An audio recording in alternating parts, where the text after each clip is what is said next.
Hey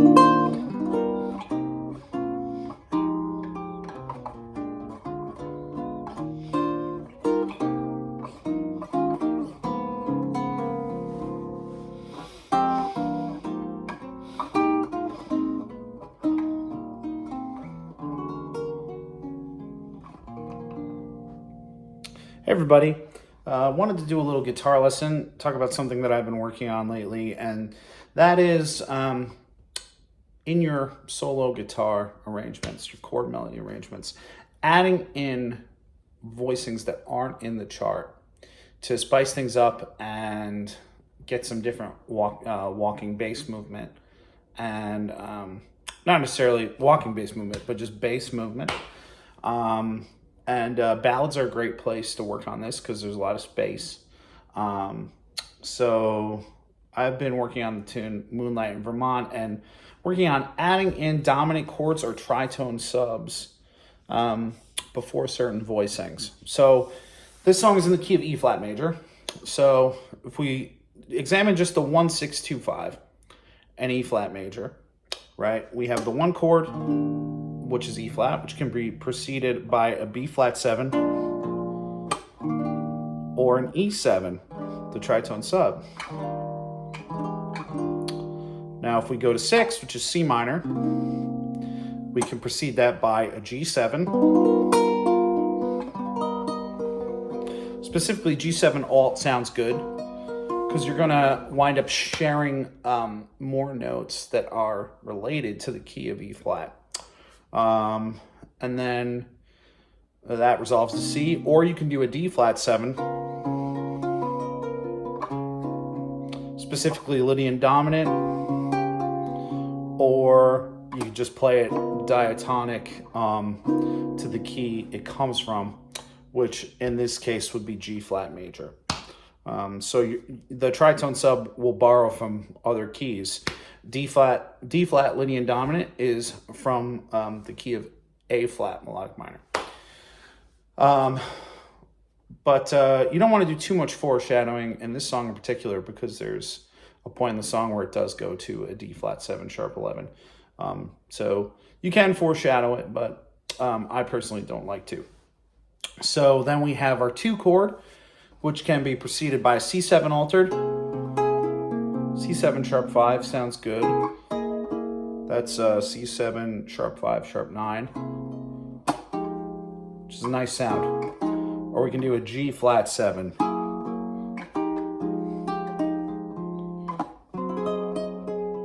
That's G flat Lydian dominant going to F minor. And then we can do F7 or B7 going to our B flat. All right, so that's kind of the turnaround language that you have to know. And basically looking at it like, oh, I'm going to go a fifth away from where I'm going and I'm going to add a chord, or I'm going to go a half step above the root of the target chord.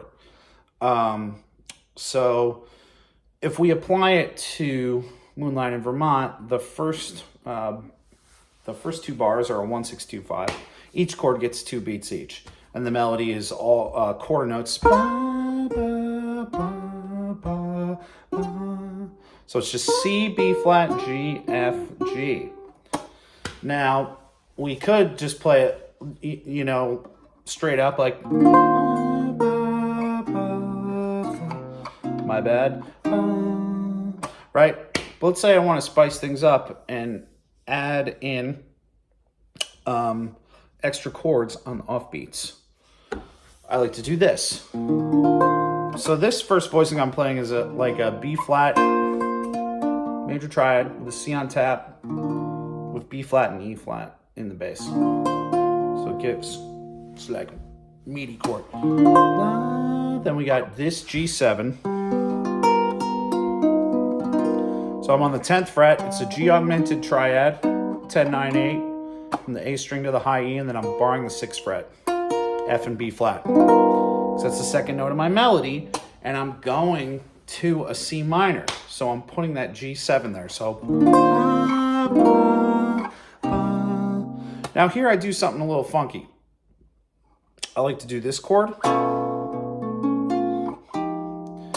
And it's kind of, you can experiment with things and be like, oh, this voicing sounds really good here. And I'm technically breaking the rules a little bit, and I'm moving backwards. So I'm putting the F7 or the tritone sub before the subdominant. The subdominant in a major key is 2 and 4.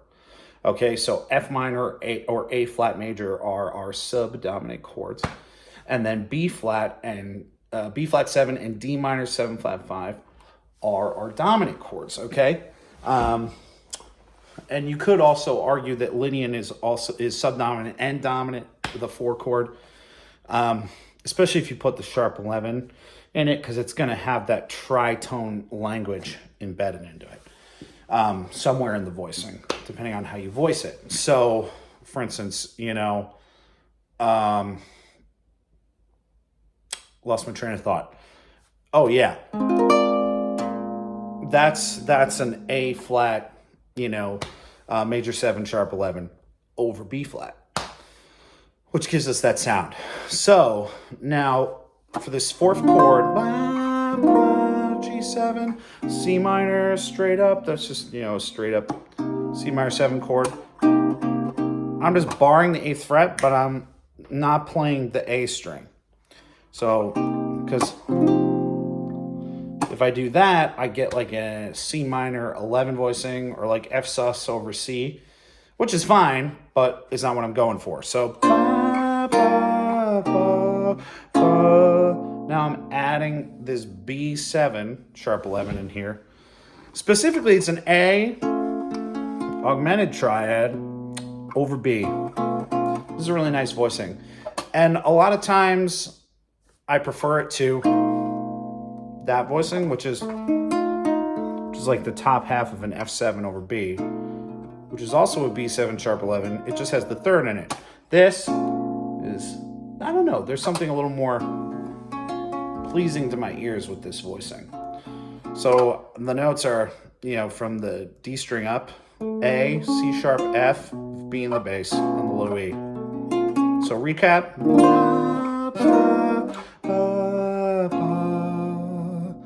So I'm going to an F7 style voicing before my 2 chord, which you can do also. So you can like mix and match. I mean, you see stuff like that in songs all the time. Let's say I was to start from G minor, C7, C minor, F7, F minor, B flat to E flat, right? Or, I could do it this way.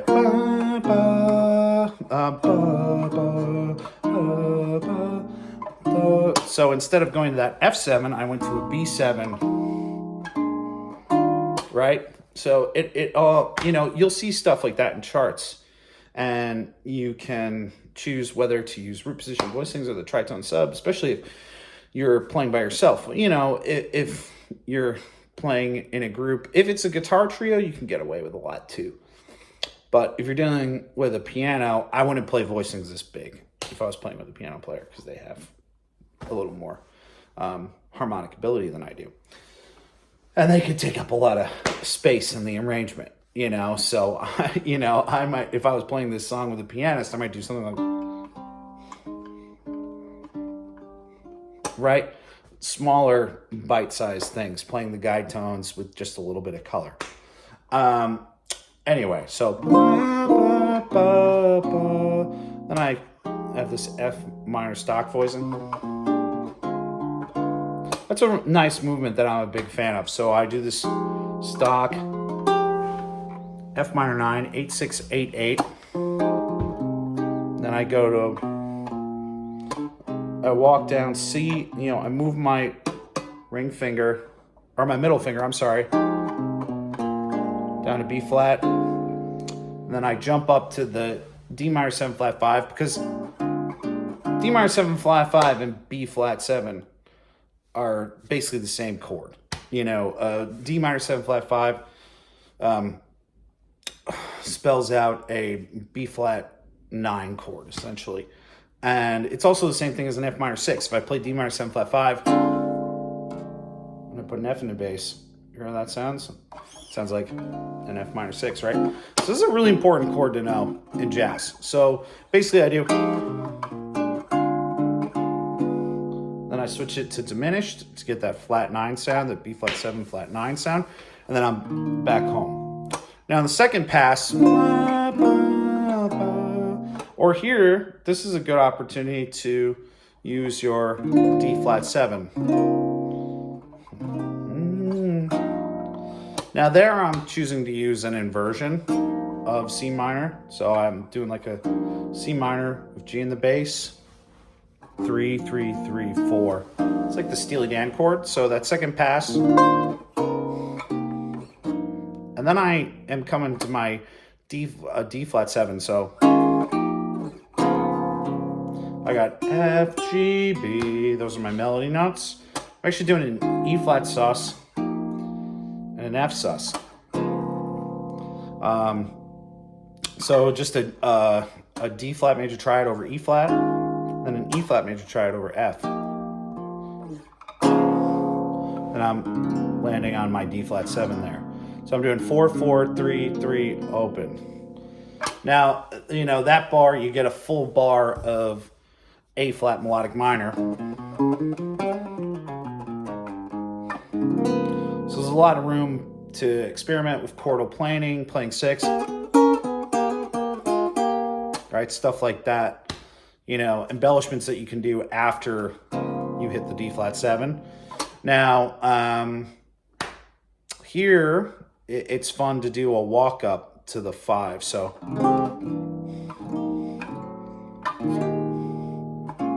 my bad. So I did F minor 9,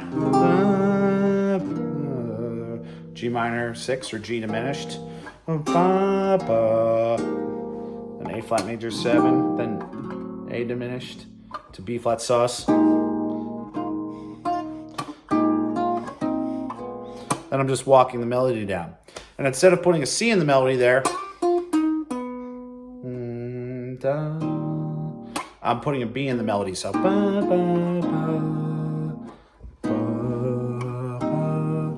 so once again, so second pass, D flat 7, C minor over G, E flat sus, F sus, D flat 7. So that second melody,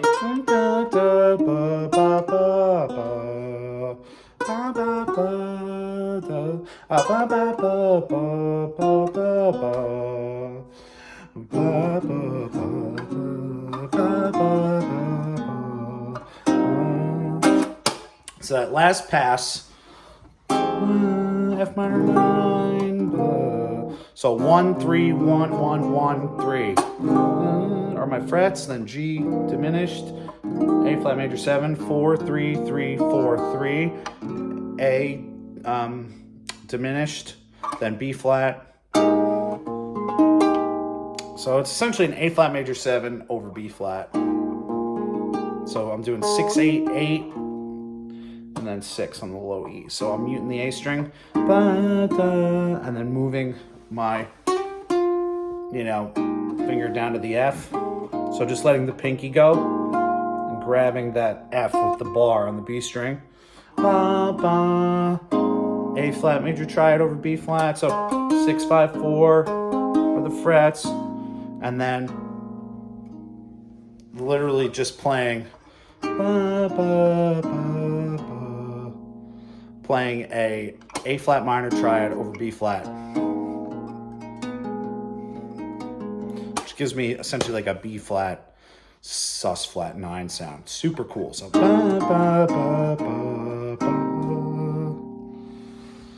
now this last chord is something that's really important to know. This is essentially a C minor 7 over B flat, or a C minor triad over B flat.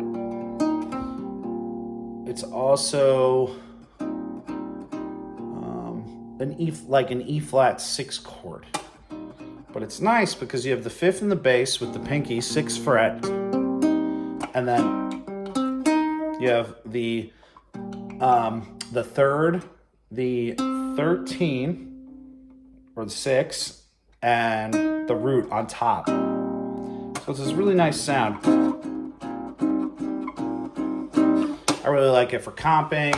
When if a song is ending and the melody is the root, you know, that's a nice voicing to use.